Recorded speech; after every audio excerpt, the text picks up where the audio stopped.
අපි තමයි කිරි නිෂ්පාදන. අපි කොච්චර ඔයාලට උදව් කරනවද කියලා දන්නවද?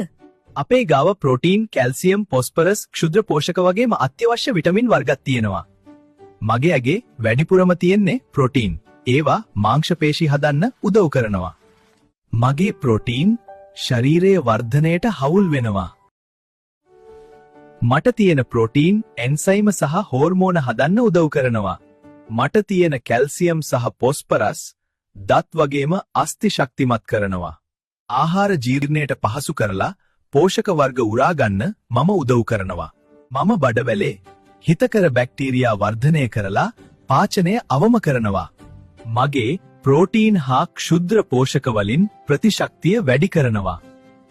මංගාව ශරීරයට අත්‍යවශ්‍ය විටමින් වර්ග ගොඩාක් තියෙනවා. යාළුවනේ, ඔන්න අද ඉඳන් හැමදාම පුරුද්දක් විදිහට කිරි නිෂ්පාදන ගන්න ඕන.